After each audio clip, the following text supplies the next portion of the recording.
우리가 지난번에는 에스더 3장과 4장을 통하여서 에스더와 모르드게가 어떤 정체성을 찾아가는 거에 대해서 우리가 한번 살펴보았습니다. 근데 이제 오늘은 이 에스더 5장과 6장을 통하여서 정체성을 찾았던 모르드게와 에스더가 어떻게 살아가는지에 대해서 살펴보게 될 것입니다.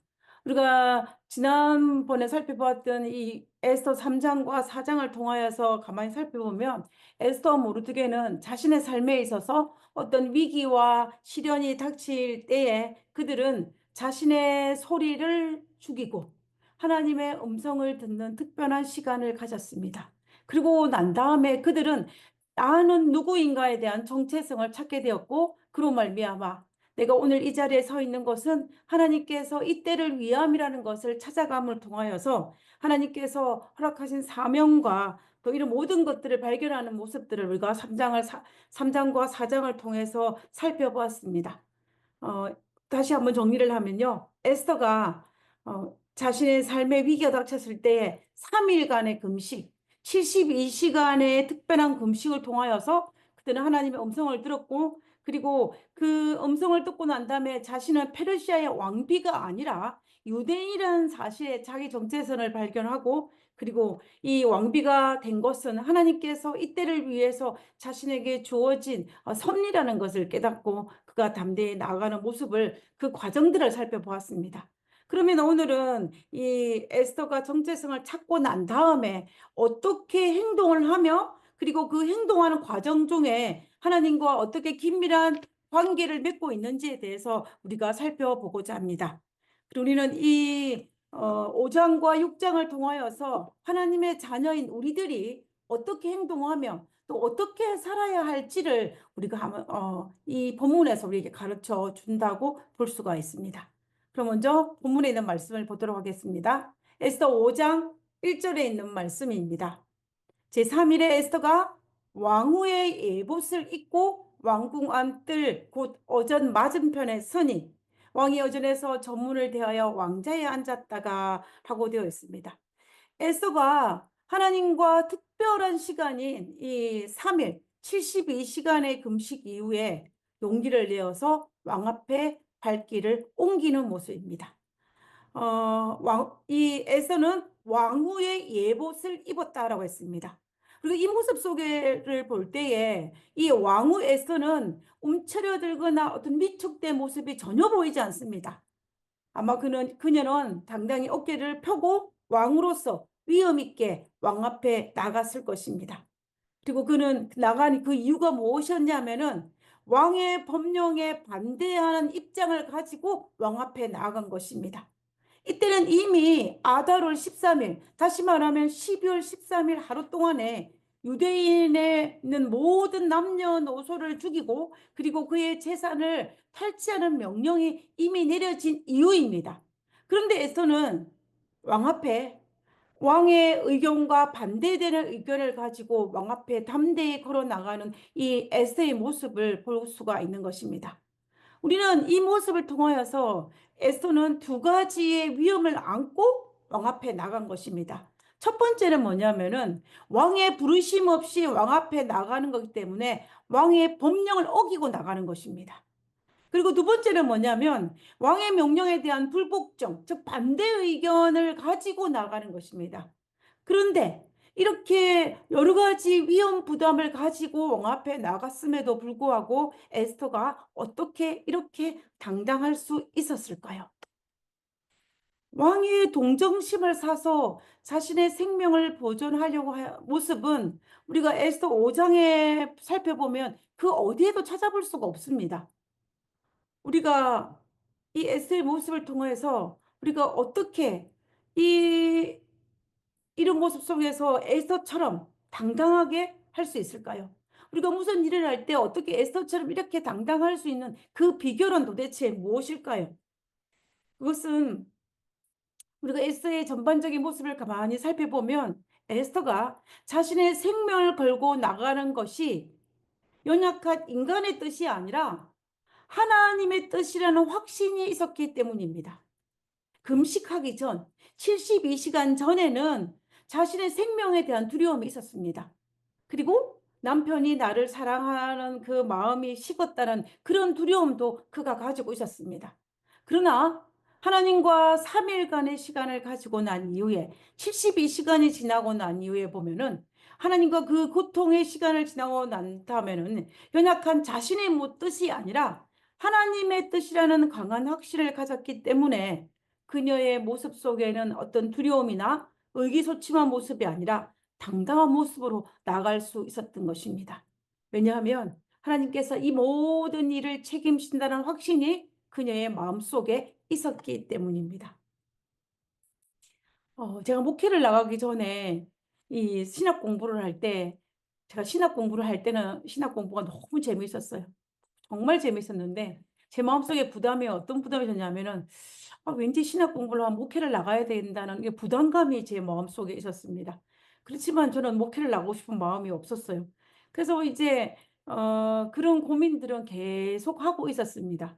그런데 이제 졸업을 얼마 남겨두지 않은 시점에 마지막 학기인 때는 이제 졸업 논문을 쓰는데요. 졸업 논문을 쓰는 그 기간 동안에는 이제 당장 결정해야 되는 시간이 눈앞에 닥친 것입니다. 그러니까 제가 고민을 하지 않을 수가 없는 거예요. 그래서 제가 제 기억으로는 그때가 제 인생의 미래의 방향을 두고 가장 많은 고민을 했던 시기가 그때였던 것 같습니다. 근데 왜 제가 그 고민을 했냐면 고민한 이유가 있었어요. 신학 공부는 좋은데 목회는 별로 좋은 것이 좋아 보이지 않는 것입니다. 상담을 하건 좋은데 목회하고는 별로 관심이 없었어요. 그래서 저의 모든 그 관심이 상담 쪽에 기울어져 있었기 때문에 목회를 나가고 싶은 마음이 없는 것입니다. 그런데 제 마음속에 계속적으로 들리는 소리는 뭐냐면 하나님께서 제가 목회 나가기를 바라고 원하신다는 그런 것들이 제 마음속에 계속 든 것입니다. 그리고 또 다른 이유는 뭐냐면은 어 왜냐하면 저는 제가 주변을 살펴보니까 여자 목사님들이 거의 독신이 많아요. 결혼을 하지 않은 사람이 많더라고요. 그래서 여자로서 목회를 나가게 되면 독신으로 목회를 해야 되겠구나라는 생각을 했습니다. 근데 제가 가만히 보니까 제가 제 스스로를 보니까는 제가 독신의 은사를 받지를 않은 것 같아요. 왜냐하면 저는 저를 위해서 요리를 잘 안 해요. 남을 위해서는 요리를 할 수 있는데 나 자신을 위해서 요리를 잘 못하는 내 모습을 본 것입니다. 그래서 나는 독신의 은사를 못 받았다라는 생각을 하게 됐어요. 그런데 주변에 보니까 여자 목사님들은 거의 다 혼자 계신 분들이 많아서 제가 혼자 살 수 있을까 이런 여러 가지 복잡한 생각 때문에 제가 고민을 많이 했던 것 같아요. 근데 지금 생각해 보면 그 모든 고민의 그 근본 원인에 주된 이유가 뭐냐면 하나님의 뜻을 따를 것인가 아니면 내 뜻을 고집피울 것인가가 이 두 가지가 제 고민의 원인이었던 것 같아요. 핑계는 됐지만. 그래서 드디어 이제 모든 걸 이제 졸업을 다 마치고 이제 목회 시험을 봤습니다. 왜냐하면 저는 목회를 나갈지 안 나갈지 결정이 안 났지만 제가 해야 될 것은 해야 된다는 주의였어요. 그래서 목회를 나갈 수 있는 제가 신학 공부를 했으니까 목회를 나갈 수 있는 모든 준비를 다 한 것입니다. 그래서 목회 시험도 봤어요. 그래서 제 친구들이 저를 이해를 잘 못했어요. 쟤는 아직 결정도 안 났는데 시험을 본다고. 그렇지만 제 생각은 그거는 나중 일이고 또 내가 해야 될 일이니까 해야 된다라는 생각을 가지고 목회 시험을 보는데 시험을 보고 인터뷰를 할 때 제가 인터뷰할 때 그렇게 말했어요. 이번에는 목회를 안 나갈 것이라고. 다음에 제가 다른 공부를 좀 더 하고 목회를 나갈 것이로 그렇게 제가 인터뷰를 했던 기억도 있습니다.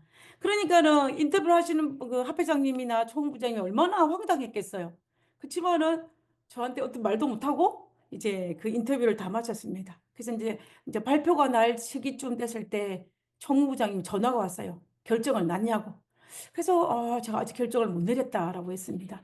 그래서 이제 그러다가 어느 날 삼육대학 캠퍼스에서 누구를 만났냐면 총무부장님을 만났어요. 그래서 총무부장님이 저 서가지고 이야기를 하면서 아직도 결정을 못 내렸냐고. 그러면서 내일까지는 반드시 답을 줘야 된다고. 그렇게 이야기를 하는 거예요. 그러니까 저에게 주어지는 시간은 이제 만 24시간도 아니고 거의 이제 하루 이 한 열 몇 시간 안에 이 모든 것을 결정을 내려야 되는 순간이 다가온 것입니다. 그러니까 마음이 너무 급하고 다급해가지고 제가 존경하는 우리 남 목사님을 찾아가서 상담도 하고 또 오약봉 가서 기도도 하고 여러 가지 많은 것 속에서, 그리고서 이제 그날 밤에 제 마음속에 들리는 하나님의 음성이 있었는데, 그 음성이 뭐냐면 하나님께서 책임지신다라는 음성이었어요. 그리고 나는 누구보다도 너가 행복하기를 바란다는 하나님의 그 음성을 제가 들은 것입니다. 그리고 또 다른 세 가지, 세 번째는 뭐냐면 나는 너의 기호와 취미를 무시하는 분이 아니다라는 그 깨달음이 저에게 온 것입니다. 그래서 제가 그것을 보면서 하나님은 하나님 자신의 행복에 관심 있는 것이 아니라 나의 행복에 대해서 관심이 있다는 사실을 알게 되었어요. 나의 행복에 대해서 관심을 가지시고, 그리고 내가 누구보다도 행복하기를 원하시는 하나님께서, 그리고 나의 기호와 취미를 아시는 하나님께서, 그리고 이 모든 걸 책임지시는 하나님께서 어, 말씀하시는 계치 때문에 목회를 나가는 것이 옳겠구나라는 생각을 가지고 제가 목회를 나가기로 결정을 내렸던 적이 있었습니다. 그래서 저는 제가 했던 고민들은 목회를 하면서 했던 고민보다 나가면서 결정했던 고민이 훨씬 더 컸던 것 같아요. 그래서 이제 목회를 나온 지 벌써 25년이 지나고, 또 하나님의 허락하심으로 배우자를 만나고 같이 사역을 하면서 저는 사실은 힘들고 어려운 일도 많이 있었죠. 그러나 목회를 나온 것 자체에 대해서는 후회하지 않았습니다. 왜냐하면은 이 일이 하나님께서 내가 행복할 수 있는 가장 최고의 길이라는 것을 믿기 때문이에요. 그리고 내가 다른 일을 했으면 내가 더 행복했을 텐데라는 생각을 할 수 없기 때문입니다. 왜냐하면 나에 대해서 잘 아시는 하나님께서, 나를 책임지신 하나님께서 내가 가장 행복하기 위해서는 이 일을 선택해야 된다는 것을 알기 때문에 저는 힘들고 어렵지만은, 그렇지만 후회하지 않는 것입니다. 어, 저는 에스더도 마찬가지였다라고 생각을 해요. 에스더도 왕 앞에 그렇게 당당하게 나갈 수 있던 그 일이, 이 일은 자신의 일이 아니라 하나님의 일이라는 생각을 했기 때문에 그는 왕 앞에 당당하게 나갈 수 있었고, 그리고 하나님께서 가장 좋은 길로 인도하여 주신다라는 그 확신이 이 에스더의 마음속에 있었던 것입니다. 그의 마음에는 하나님께서 약속하신 것에 대해 의심이 없었어요. 그래서 당당하게 나갈 수 있었던 것입니다. 그래서 이제는 자신의 연약한 그 의견이나 뜻이 아니라 하나님 앞에 하나님의 뜻을 따라가기 때문에 그런 두려워할 필요가 없었던 것입니다. 그래서 하나님께서 이 모든 일을 책임진다는 그 마음이 에스더의 마음속에 있었기 때문에 당당하게 나갈 수 있었던 것입니다. 그래서 지금 에스더가 할 일은 뭐냐면은 순간순간 말씀하시는 하나님과 지속적으로 관계를 맺는 일만 남았지, 다른 일, 즉 자신의 행동에 대한 결과에 대한 염려는 더 이상 할 필요가 없다는 것을 에스더가 알았다는 것입니다. 다시 말하면 무슨 말이냐면요, 이 에스더가 왕 앞에 나갈 때에 왕이 금호를 내밀까 말 것인가에 대한 염려와, 또 자신의 남편인 아하수에르 왕이 자기를 사랑하느냐 사랑하지 않느냐, 그 사랑이 식었느냐의 그 문제는 내 일이 아니라 누구의 일이냐면 하나님의 일이라는 것을 이 에스더가 알았어요. 그리고 에스더는 이 모든 것들을 하나님께 맡기고 자신이 하나님께 쓰임 받고 순종하기 위해서 왕 앞에 나가는 것이 자신의 일이라는 것을 알았던 것입니다. 그래서 에스더가 왕 앞에 담대히 나갈 수 있었던 것입니다. 이러한 에스더의 결단의 행동 후에 내려진 하나님의 응답을 우리가 한번 보겠습니다. 에스더 5장 2절입니다. 왕후 에스더가 뜰에 선 것을 본즉 매우 사랑스러움으로 손에 잡았던 금귤을 그에게 내미니, 금홀이죠. 금홀을 내미니 에스더가 가까이 가서 금귤을 끝을 만진지라. 왕이 이르되 왕후 에스더여, 그대의 소원이 무엇이며 요구가 무엇이냐, 나의 절반이라도 그대에게 주겠노라 라고 하니, 이렇게 씁니다. 지금 이때 에스더 5장의 이 사건은 에스더와 아하수르의 왕이 결혼한 지 6년 차입니다. 그 말은 무슨 말이냐면 이미 만 5년을 부부로 살고 이제 6년 차 접어들었다는 이야기예요. 그러면은 우리가 이 객관적 입장에서 살펴볼 때 5년, 6년 동안 이 부부로 살다 보면 배우자를 보고, 상대 배우자를 보고 가슴이 떨리거나 아니면 또 너무 사랑스러운 그렇다는 생각을 하게 됩니까? 사실은 그렇게 안 하죠. 그렇게 하지 않습니다. 그리고 사실 또 우리가 이 본문에서 보면은 아하수에르 왕이 이 에스더를 찾지 않은 지가 한 달이 됐다 그랬습니다. 그 말은 우리가 이 사실을 볼 때도 어느 정도 아하수에르 왕이 이 왕후에 대해서 어느 정도 사랑이 식었음을 알 수가 있는 거예요. 그럼에도 불구하고 지금 뭐라고 했냐면 매우 사랑스러웠다 그랬습니다. 매우 사랑스러웠다고. 그리고 그게 다 뭐라고 얘기했냐면 에스더여, 그대의 소원이 무엇이며 여호가 무엇이냐? 내 나라의 절반이라도 주겠다라고 이야기합니다. 무슨 말이에요? 하늘의 별도 따주겠다는 이야기입니다. 자, 이 멘트는 언제 사용할 수 있습니까, 보통? 결혼할, 청혼할 때 하는 말이에요. 이 콩깍지가, 사랑의 콩깍지 하신 이 멘트는 우리가 청혼을 할 때 이런 말을 할 수가 있지, 이 결혼 6년 차인 부부가 이렇게 할 대화는 아니에요. 그런데 지금 이 아하수에르 왕이 그 멘트를 사용하고 있는 것입니다. 물론 에스더가 아름다웠겠죠. 그러나 이 에스더가 아무리 아름다웠다고 할지라도 왕이 이런 멘트를 날릴 수는 없는 것입니다. 왜냐하면 결혼 6년 차이기 때문에. 그런데 이 아하수르의 눈에 에스더가 심히 매우 사랑스러워 보인 것입니다. 그래서 사라가 콩깍지가 씌어서 정말 내가 하늘의 별도 달도 따줄 만큼 네가 원하면 무엇이든지 다 들어주겠다. 내 나라의 절반이라도 주겠다라고 이야기하는 모습을 볼 수가 있다라는 것입니다. 아마 이 이야기를 듣고 에스더도 놀랐을 거예요. 어떻게? 내 남편이 저런 말을 할까라고 아마 놀라지 않았을까라는 생각을 하게 됩니다. 근데 이때 이 말을 듣고 에스더의 반응을 살펴볼 것인데요. 에스더의 반응을 살펴볼 때 우리는 그리스도인으로 살아갈 때 우리가 어떻게 해야 될지를 가르쳐 주고 있습니다.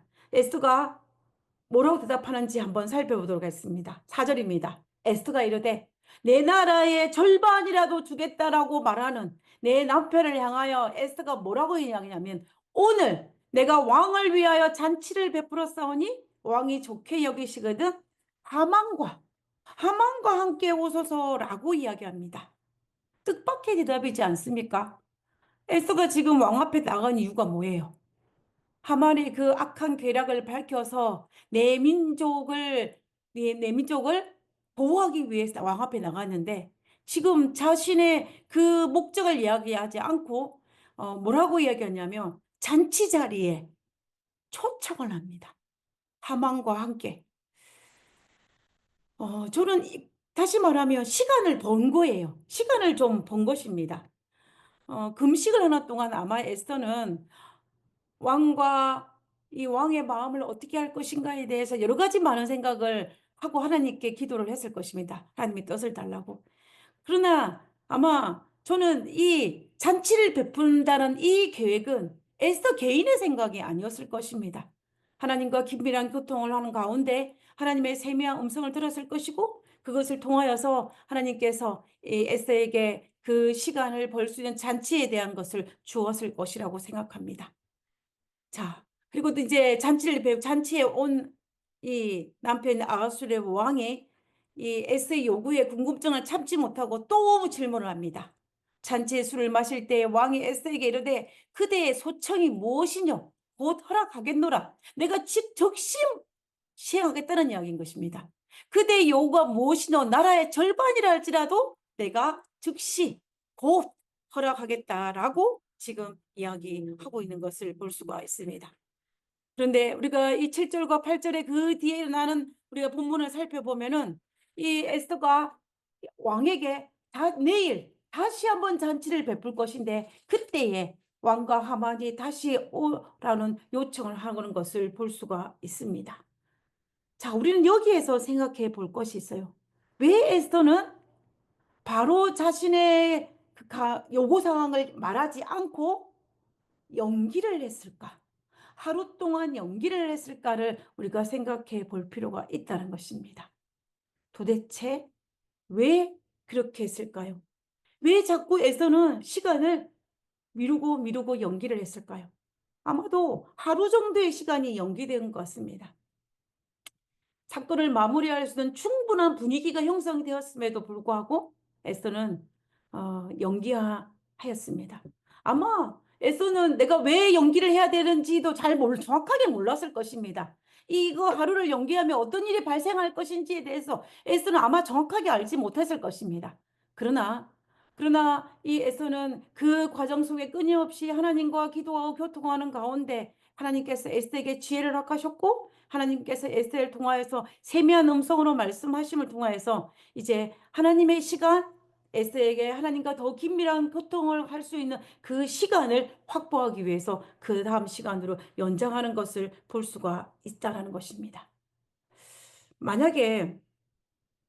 만약에 우리가 신앙생활 할 때에도 어떤 문제를 결정할 때 아니면은 내가 화가 났거나 아니면 억울한 일이 닥쳤을 때에 당장 이 문제를 해결하려고 하지 말고 하룻밤을 지내는 것은 참으로 지혜로운 일입니다. 에스더가 하루를 연장하였듯이 우리도 하루를 연장하고 난 이후에 하나님께서 충분히 일하실 수 있는 시간을 준 이후에 그리고 내가 하나님과 교제의 시간을 갖고 난 이후에 그 이후에 그 다음 단계로 넘어가는 것이 참으로 지혜롭다라는 것입니다. 우리가 이 에스더도 마찬가지고 우리도 우리에게 주어진 이 시간을 통하여서 인간적인 입장이 아니라 하나님의 관계를 다시 정돈하고 하나님의 뜻을 찾고 하나님께서 일하시고 또 하나님의 음성을 들을 수 있는 그리고 하나님께서 역사할 수 있는 그 시간을 지나고 난 이후에 하는 것이 지혜롭다라는 것입니다. 우리가 복음성가 중에 주님의 시간이라는 이 찬미가 있어요. 저는 이 찬미를 여러분도 아마 아, 많이 불러보셨을 것입니다. 주님의 시간에 그의 뜻 이루어지기 기다려. 하루하루 살 동안 주님 인도하시니 주 뜻 이룰 때까지 기다려. 기다려 그때를 그의 뜻 이루어지기 기다려. 주의 뜻 이루어질 때 우리들의 모든 것 아름답게 변하리. 기다려. 저는 이 찬미가 맞다라는 생각을 해요. 우리가 주님의 시간을 가지는 것이 필요하다는 것입니다. 그리고 그의 뜻이 이루어지기를 내가 기다리면 하나님께서 이 모든 것을 가장 아름답게 변화시켜 주신다는 것입니다. 그러면 우리는 기다리는 그리스도인의 덕목을 잘 실천하고 순종하는 것이 우리의 삶에 필요하다는 것입니다. 하루 늦어지는 것처럼 보이지만 사실 늦어지는 것이 아니라 가장 빨리 해결될 수 있는 방법이라는 것입니다. 시편 32편에 보면 내가 네 길을 가르쳐 보이고 너를 주목하여 훈계하리로다 했습니다. 그 시간을 통하여서 하나님께서는 내가 나아가야 할 길을 보여줄 것이고 우리를 훈계해 줄 것이고 그리고 하나님께서 하나님의 크신 일을 하실 것이라는 것입니다. 어, 그러나 우리가 알다시피 하나님의 음성을 아는 것은 그렇게 간단한 문제는 아닙니다. 하나님의 음성을 아는 것은 하나님과 친밀한 사랑의 관계를 통하여서만 우리가 알 수가 있습니다. 이것은 많은 세월을 필요할 수도 있고 많은 시간을 필요할 수도 있고 때로는 짧은 시간이 필요할 수도 있습니다. 하루아침에 우리가 할 수도 있을지 모르지만 그러나 대부분은 우리가 많은 시간 하나님과 깊은 영적 교제를 나누고 또 하나님의 뜻을 발견하는 경험을 하고 또 그것을 실천하고 그리고 훈련을 통하여서 우리는 점점 더 하나님께서 하나님의 그 시간을 누리고 또 그 시간을 보낼 뿐만 아니라 또 하나님 말씀을 깨닫고 또 하나님께서 보여주시는 그 길을 볼 수 있고 그 훈계를 받아들일 수 있는 것입니다. 그러므로 우리는 하나님의 뜻을 구분하기 위해서 그분의 음성을 듣기 위해서 그분과 긴밀한 관계를 맺는 것은 우리에게 굉장히 중요한 일입니다.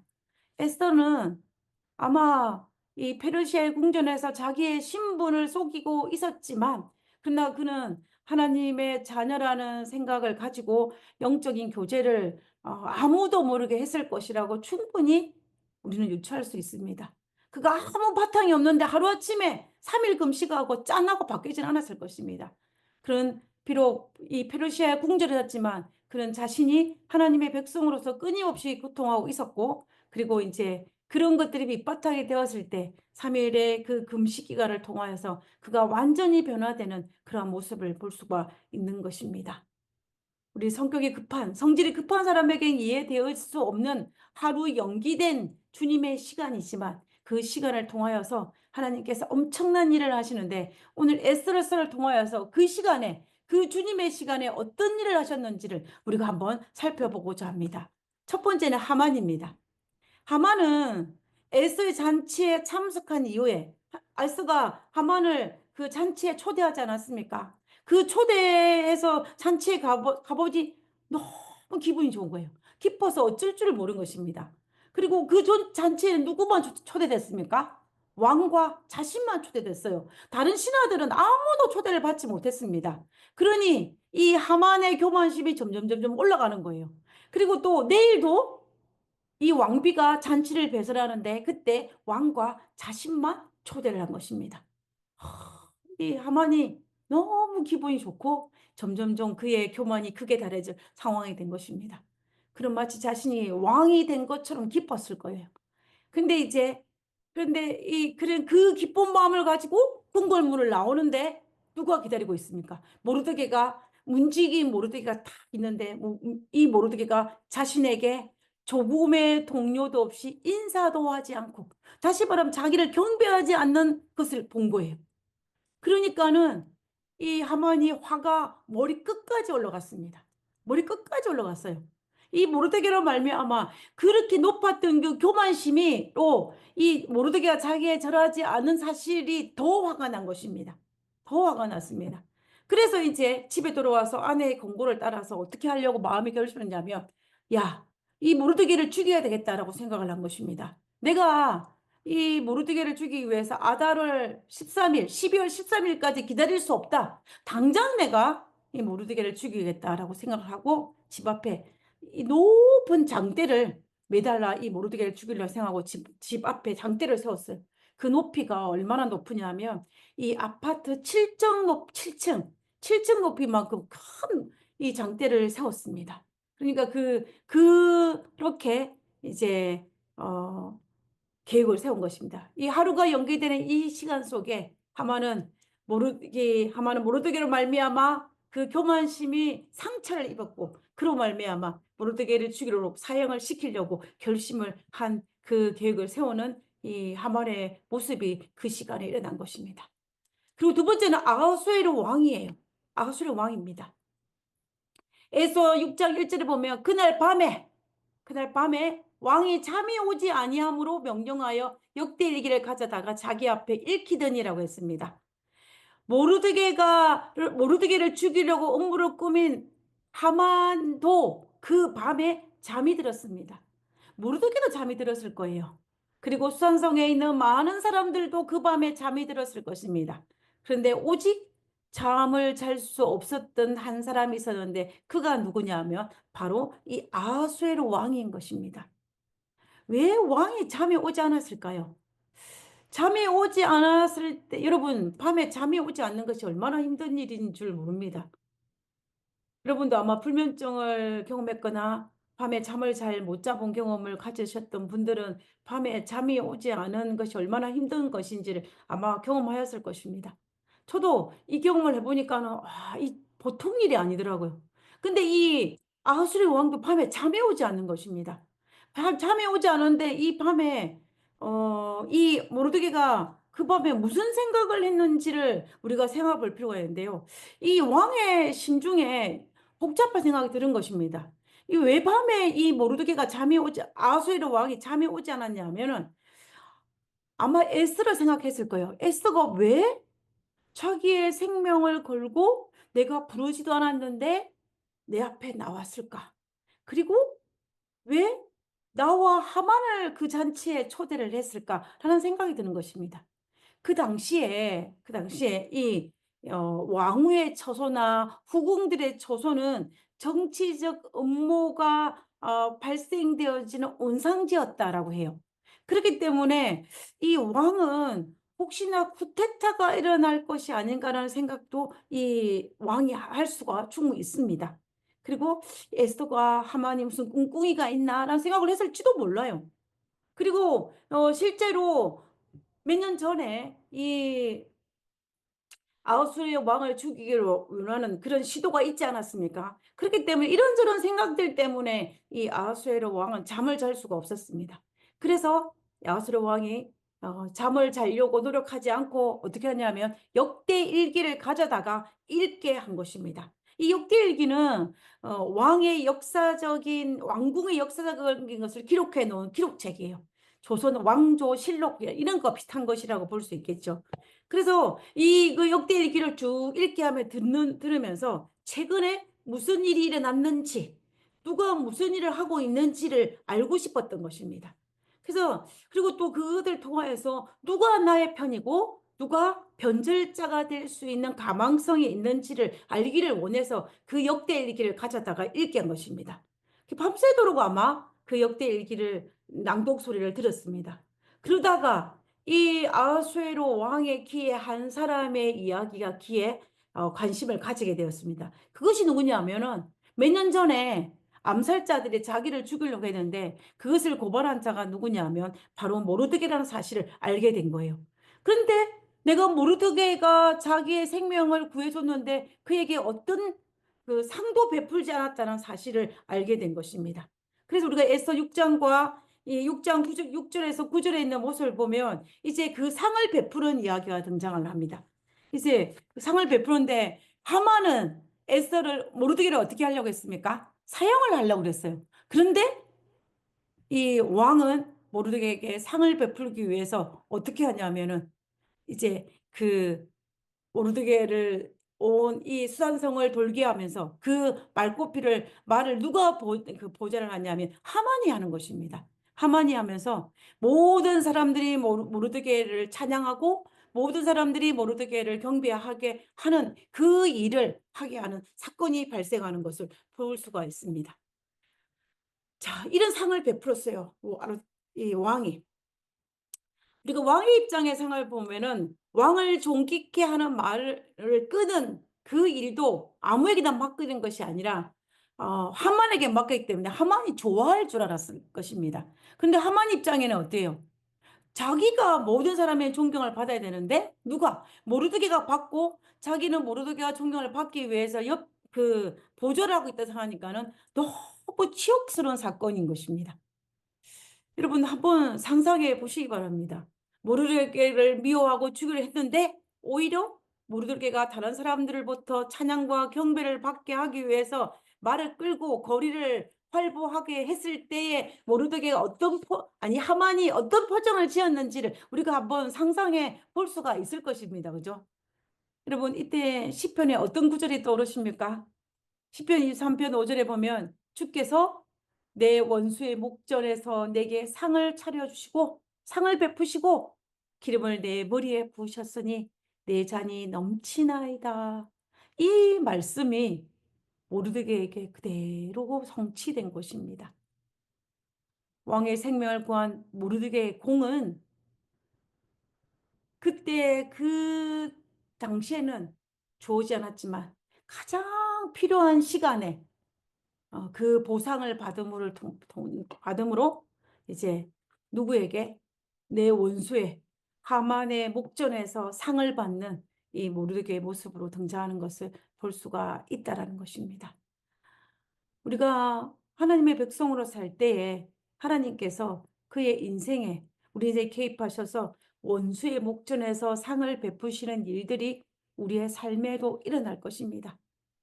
우리가 앞으로 살아갈 마지막 때에는 이 마지막 시대의 끝에는 예수님의 재림 직전에는 반드시 이 일이 우리의 삶에 일어날 것입니다.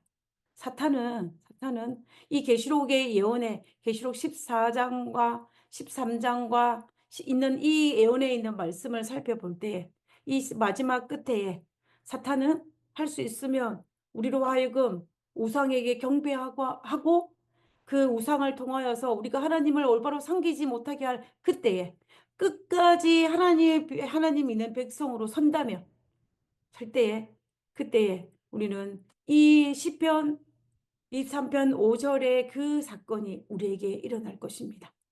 하나님은 지금 이 에스더 6장에 있는 이 사건은 바로 재림 직전의 계시록 13장과 14장의 그 예언의 그 모습과 거의 흡사다는 것입니다.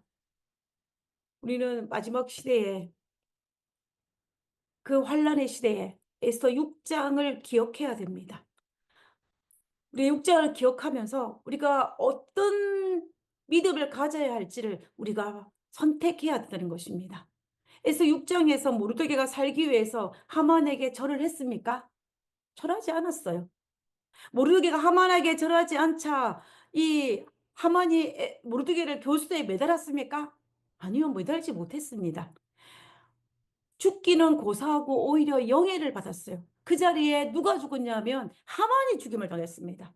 이와 마찬가지로 요한계시록에 약속되어진 하나님의 모든 약속의 말씀을 볼 때에 순종한 이들에게는 칠지양이 내리는 것이 아니라 예수님의 재림이 그들에게 임할 것이고, 그리고 어린 양의 혼인잔치의 신부로서 하늘에 올라갈 수 있는 특권을 우리에게 허락하실 것입니다.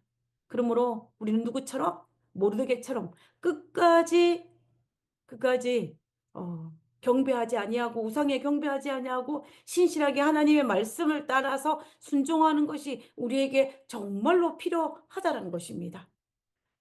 결국 이때에 하나님께서는 우리에게 상을 베풀어 줄 것입니다. 누구에게 베푼 것처럼? 모르드게에게 베푼 것처럼 하나님께서는 마지막 시대에 끝까지 믿음을 지킨 하나님 백성에게 상을 베풀어 주실 것입니다. 정말로 악이 승리하게 될 것입니다. 이것은 하나님께서 우리에게 약속하신 예언하신 말씀입니다. 하루 연기된 그 하루 동안에 하나님께서는 에스더의 이 모든 것들을 들어주기 위해서 이렇게 엄청난 일들을 하고 계셨다는 것입니다. 그 연장된 그 하루 동안에 하나님께서는 그 에스더의 그 요구와 들어줄 수 있는 그 모든 것을 하기 위해서 왕의 마음과 하만의 마음과 이 모든 것들의 마음을 이게 역사하고 계신 것을 우리가 볼 수가 있었습니다. 만약에요, 이런 과정이 없었다면은 우리는 에스더 7장에 가서 알게 되겠지만은 아하수에로 왕이 자신의 오른팔이자 정말 충신이라고 믿고 의지했던, 그리고 왕의 친구라고 생각했던 이 하만을 그렇게 제거할 수 없었을 것입니다. 그 제거하기가 쉽지 않았을 것입니다. 그러나 그 시간 동안 그것을 경험하는 시간이 겪고 났기 때문에 이 아하수에로 왕은 하만을 제거할 수 있던 것입니다. 그러므로 우리는 하나님의 시간이 필요합니다. 주님의 시간이. 하나님의 시간을 통하여, 주님은 그 시간을 통하여 역사하실 것입니다. 당장은 우리가 너무 답답하고 또 빨리 서둘러야 할 것 같지만은, 그러나 우리는 하나님의 시간이 지나고 난 다음에, 주님의 시간이 지나고 난 다음에야 비로소 우리가 알지 못하는 놀라운 일들이 일어난다는 사실을 우리는 반드시 기억해야 됩니다. 그래서 우리는 이제 에서 5장과 6장을 통하여서 에스가 하나님과 동행함으로 말미암아 하나님의 일과 또 자신의 일을 구분하고 하나님께 하나님의 시간을 드림을 통하여서 그가 어떻게 하나님께서 그 일을 성취하시는지를 우리가 살펴보았습니다. 그러므로 우리는 에서처럼 하나님과 동행함으로 말미암아 당당하게 살아야 될 것이고, 그리고 그 과정 속에서 하나님의 시간을 기다릴 수 있는 그런 인내의 믿음을 소유할 수 있는 우리 모두가 되기를 간절히 바라면서 오늘 말씀을 마치도록 하겠습니다.